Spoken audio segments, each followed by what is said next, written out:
Hello viewers, welcome to our channel. నేను మీ చరణ్ పరిమి. బాలకృష్ణ తన తనయుణ్ణి దించబోతున్నాడు. So దీనికి సంబంధించి బాలకృష్ణ గారు అయితే తన గోల్డెన్ జూబ్లీ ఫంక్షన్ ఏదైతే ఉందో దాంట్లో భారీ అనౌన్స్మెంట్ అయితే ఇచ్చాడు. సో అది ఇచ్చిన దగ్గర నుంచి కూడా కొంతమంది టీడీపీ శ్రేణులు కొంతమంది ఏమంటున్నారంటే ఈ అనౌన్స్మెంట్ వచ్చాక జూనియర్ ఎన్టీఆర్కి ఇక చెక్ పెట్టినట్టే అని చెప్పేసి. సో చాలా వరకు టీడీపీ శ్రేణులు కొందరు ఎలా ఉన్నారంటే బాలకృష్ణను అలాగే లోకేష్ని ఓన్ చేసుకున్నట్లుగా జూనియర్ ఎన్టీఆర్ను ఓన్ చేసుకుంటూ లేరన్నమాట. ఎప్పుడైతే జూనియర్ ఎన్టీఆర్ ప్రచారం తర్వాత దూరంగా ఉంటూ వచ్చాడో ఆయనకి యాక్సిడెంట్ అవ్వడము, ఆ తర్వాత ఇక రాజకీయాలకు నేను పెద్దగా ముందుకు వెళ్ళను అని ఆయన సొంతంగా నిర్ణయం తీసుకొని వెనకడుగులో ఉండడం, అదే సమయంలో పవన్ కళ్యాణ్ వచ్చి టీడీపీకి మద్దతుగా నిలబడడం, ఇవన్నీ జరిగిన తర్వాత ఇక జూనియర్ ఎన్టీఆర్ అవసరం తీరిపోయింది అన్నట్టుగా టీడీపీ బిహేవ్ చేయడం మొదలుపెట్టింది. ఈ క్రమంలో జూనియర్ ఎన్టీఆర్ని కొద్దిగా సైడ్ చేసేసారు. ఆయన కూడా సైడ్ ఉండడానికి ఇష్టపడ్డాడు. ఎందుకంటే ఈ రాజకీయాల్లో ఎవరిని ఎప్పుడు ఎలా వాడతారు, ఎలా పక్కన పెడతారు అనేది జూనియర్ ఎన్టీఆర్కి అప్పుడు క్లారిటీ వచ్చింది. ఆయన ప్రచారం చేసినప్పుడు ఆయన వయసు కనీసం 30 years కూడా ఉండవు. సో ఇప్పుడు చూసుకుంటే ఆయన వయసు 40కి దగ్గరకు వచ్చాడు. ఐ థింక్ 40 అనుకుంటా. సో ఇది ఉన్న పరిస్థితి. సో ఇలాంటి దాన్ని బట్టి బేస్ చేసి చూస్తే జూనియర్ ఎన్టీఆర్ని టీడీపీ కావాలని దూరం పెట్టింది అనేది కొంతవరకు క్లారిటీ వచ్చింది. అయితే దీంట్లో భాగంగా బాలకృష్ణ గారు గత కొద్ది కాలంగా జూనియర్ ఎన్టీఆర్ని తన ఈవెంట్స్కి పిలవట్లేదు, సరిగ్గా జూనియర్ ఎన్టీఆర్కి ఇవ్వాల్సిన ప్రాధాన్యత ఇవ్వట్లేదు, నందమూరి వారసుడిగా జూనియర్ ఎన్టీఆర్ని ఇప్పటికీ చూడట్లేదు అని చెప్పేసి బయట అయితే ఎక్కువగా సర్క్యులేట్ అవుతూ ఉంటుంది, ముఖ్యంగా జూనియర్ ఎన్టీఆర్ ఫ్యాన్స్లో. సో ఈ విధంగా వీళ్ళ మధ్య ఒక రైవల్రీ అనేది అలా సమాంతరంగా సాగుతూ వెళ్ళిపోతుంది. దీంట్లో బాలయ్య ఫ్యాన్స్ బాలయ్యకు ఉన్నారు, జూనియర్ ఎన్టీఆర్ ఫ్యాన్స్ జూనియర్కి ఉన్నారు, ఇద్దరికి కలిపి ఫ్యాన్స్ కూడా ఉన్నారు. మొదట్లో అయితే ఇద్దరు ఫ్యాన్స్ కలిపే ఉండేవారు, కానీ తర్వాత బ్రేక్ అనేది వచ్చింది. సో ఇప్పుడు గమనించి చూస్తే జూనియర్ ఎన్టీఆర్ ఈ గోల్డెన్ జూబ్లీ ఈవెంట్కి కూడా రాలేదు. సో ఆయన రాకపోవడంతో జూనియర్ ఎన్టీఆర్ని పిలవలేదా, ఆయనకు ఆహ్వానం అందలేదా, అసలు ఏం జరిగింది అని పెద్ద చర్చే వచ్చింది. కాకపోతే బాలకృష్ణ గారు వేరే విధంగా ఆలోచిస్తున్నారు, తన తనయుడి విషయంలో దృష్టి పెట్టి వీళ్ళకి కావాలనే ప్రయారిటీ తగ్గిస్తున్నారు అని చెప్పేసి ఇంటర్నల్గా కొన్ని అయితే ఉన్నాయి విషయాలు. సో దాన్ని బట్టి చూస్తే ఇక్కడ జూనియర్ ఎన్టీఆర్ గారిని పిలిచిన మాట వాస్తవమే, కానీ ప్రతిదీ కూడా బాలయ్య గారు అయితే వెళ్ళి పిలిచేది లేదు. దీనికంటూ ఒక కమిటీ ఉంది. సో ఆ కమిటీ అందరికీ ఆహ్వానాలు ఇస్తుంది.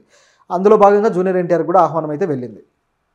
సో వెళ్ళిన తర్వాత జూనియర్ ఎన్టీఆర్ దీనికి హాజరవుతాడా లేదా అనేది మరో ప్రశ్న వచ్చింది. చూస్తే హాజరు అవ్వలేదు. సో జూనియర్ ఎన్టీఆరే బాలకృష్ణ గారి ఆహ్వానాన్ని కాస్త తోచిపుచ్చాడు, ఆయన కాస్త అగౌరవపరిచినట్టే కదా అనే వాదన కూడా వచ్చింది ఇప్పుడు. ఎందుకంటే నిజానికి ఈరోజు సెప్టెంబర్ 2వ తారీఖు జూనియర్ ఎన్టీఆర్ గారి మదర్ బర్త్డే.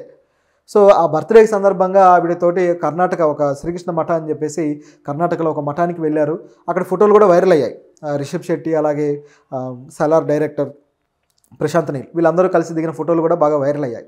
సో ఇవన్నీ చూస్తే ఈ ఈవెంట్ ఎగ్గొట్టడానికే జూనియర్ ఎన్టీఆర్ అక్కడికి వెళ్ళుంటాడు, నిజానికి ఈవెంట్కి రావడం ఆయనకి ఇష్టం లేదన్నట్టు కూడా వచ్చాయి వార్తలు.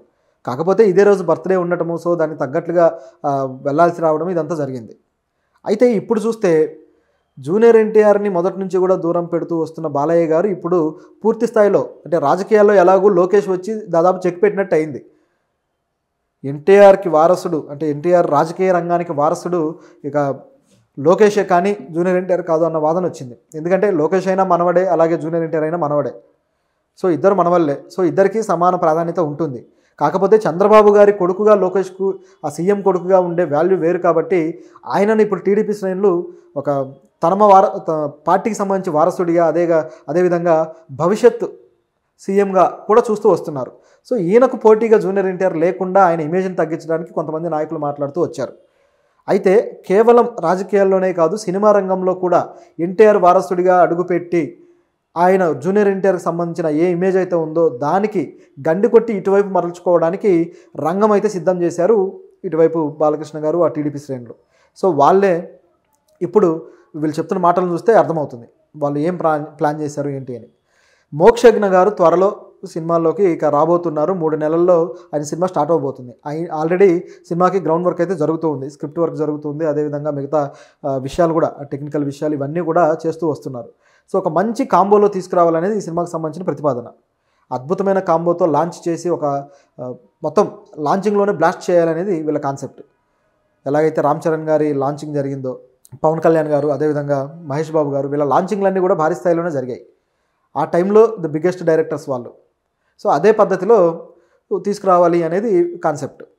అయితే తీసుకురావడం ఓకే, కాకపోతే జూనియర్ ఎన్టీఆర్కి చెక్ పెడతాడు అని చేస్తున్న వాదన ఏదైతే ఉందో ఇది కొద్దిగా సత్యదూరంగా కనపడుతుంది. ఎందుకంటే జూనియర్ ఎన్టీఆర్కి చెక్ పెట్టేంత ఇమేజ్ మోక్షజ్ఞ ఇండివిజువల్గా సంపాదించుకుంటాడా?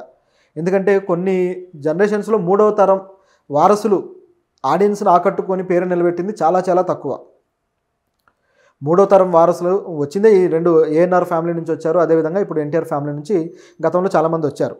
కానీ ఏఎన్ఆర్ ఫ్యామిలీ నుంచి మూడో తరం వారసులు నాగ చైతన్య గారు కొద్దిగా నిలబడగలిగారు. కానీ ఆయన పూర్తి స్థాయిలో ఏఎన్ఆర్ పేరుని కానీ నాగార్జున పేరుని కానీ నిలబెట్టేంత స్టామినా అయితే ఇప్పటిదాకా చూపించలేదు. నటుడిగా ఆయన కొద్దిగా స్టాండ్ అయ్యారు, ఓకే, మంచి పాత్రలు చేస్తున్నారు, అంతవరకు ఇమేజ్ ఓకే. ఇంకా చెప్పాలంటే టైర్ 2 అని మనం ఇప్పుడు ఇండస్ట్రీలో సినిమా జర్నలిస్టుల సర్కిల్లో ఉపయోగించే పదజాలంలో మాట్లాడుకోవాలంటే టైర్ 2, టైర్ 1 ఈ విధంగా హీరోస్ ఉన్నారు కదా, టైర్ 3 ఇట్లా. సో టైర్ 2 కేటగిరీలోనే ఇంకా ఉన్నారు. ఎందుకంటే నిజానికి ఈరోజు సెప్టెంబర్ 2వ తారీఖు జూనియర్ ఎన్టీఆర్ గారి మదర్ బర్త్డే.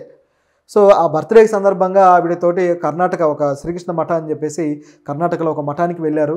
అక్కడ ఫోటోలు కూడా వైరల్ అయ్యాయి. రిషబ్ శెట్టి అలాగే సలార్ డైరెక్టర్ ప్రశాంత్ నీల్ వీళ్ళందరూ కలిసి దిగిన ఫోటోలు కూడా బాగా వైరల్ అయ్యాయి. సో ఇవన్నీ చూస్తే ఈ ఈవెంట్ ఎగ్గొట్టడానికే జూనియర్ ఎన్టీఆర్ అక్కడికి వెళ్ళుంటాడు, నిజానికి ఈవెంట్కి రావడం ఆయనకి ఇష్టం లేదన్నట్టు కూడా వచ్చాయి వార్తలు. కాకపోతే ఇదే రోజు బర్త్డే ఉండటము, సో దానికి తగ్గట్లుగా వెళ్ళాల్సి రావడం ఇదంతా జరిగింది.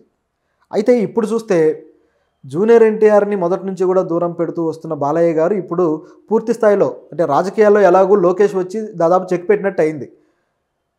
ఎన్టీఆర్కి వారసుడు అంటే ఎన్టీఆర్ రాజకీయ రంగానికి వారసుడు ఇక లోకేషే కానీ జూనియర్ ఎన్టీఆర్ కాదు అన్న వాదన వచ్చింది. ఎందుకంటే లోకేష్ అయినా మనవడే, అలాగే జూనియర్ ఎన్టీఆర్ అయినా మనవడే నాగ చైతన్య గారు. సో ఇది పరిస్థితి. అదేవిధంగా ఇటువైపు చూసుకుంటే నందమూరి ఫ్యామిలీలో కూడా మూడవ తరం వారసుడు నిలబడిపోయింది ఎవరయ్యా అంత స్టార్గా అంటే కేవలం జూనియర్ ఎన్టీఆర్. దాదాపు 60 మంది వచ్చి కనుమరుగైపోయారు. ఈ మధ్య కాలంలో కూడా ఇంకొక ఆయన సినిమా తీశారు, చైతన్య కృష్ణ అనుకుంటా. సో అట్లా కొంతమంది వస్తున్నారు, పోతున్నారు, తర్వాత మళ్ళీ ఎప్పుడో కనిపిస్తారు. ఇక కొంతమంది కళ్యాణ్ రామ్ కావచ్చు, అదేవిధంగా తారకరత్న కావచ్చు, ఇట్లాంటి వాళ్ళు చాలామంది వచ్చినా సరే ఏదో సోసోగా వెళ్ళిపోతూ ఉంది. సో ఇటువంటి స్ట్రాంగ్గా మూడవ తరం వారసుడు నిలబడ్డ జూనియర్ ఎన్టీఆర్ని ఢీ కొట్టి ఆ ఇమేజ్ని క్యాప్చర్ చేయడం అనేది అంత ఈజీ పని కాదు. సో ఇది ఇక్కడ ఉన్న పరిస్థితి. అయితే బాలయ్య గారు వేసిన ప్లాన్ సరిగ్గా అమలవుతుందా? నిజానికైతే ఒకవేళ ఇది ప్లాన్ కాకపోయినా ఆయన నటుడు అయ్యేవాడే కదా. బాలయ్య గారి వారసుడు తిరిగి ఆయన నట వారసత్వాన్ని తీసుకొని నటుడు అవ్వాల్సిందే, మళ్ళీ సినిమాలు చేయాల్సిందే. అలా మనం ఆ నెపో కిడ్స్ని లేకపోతే నెపోటిజంని ఎంకరేజ్ చేసుకుంటూ వెళ్ళాల్సిందే.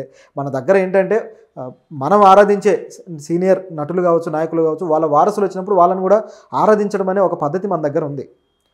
సో ఇది మంచిదా చెడ్డదా అంటే కొన్ని సందర్భాల్లో మంచిగా కనపడుతుంది, కొన్ని సందర్భాల్లో వర్కౌట్ కాదు, చెడ్డగానే కనపడుతుంది. ఎందుకంటే అనేక మంది బయట నుంచి వచ్చే వాళ్ళకి కొద్దిగా ఈ విషయంలో అవకాశాలు అందుకోవడంలో ఇబ్బందులు పడడం, వీటన్నిటి వల్ల ఈ నెపోటిజం అనే దాని మీద ఒక వ్యతిరేకత అయితే వస్తూ వచ్చింది.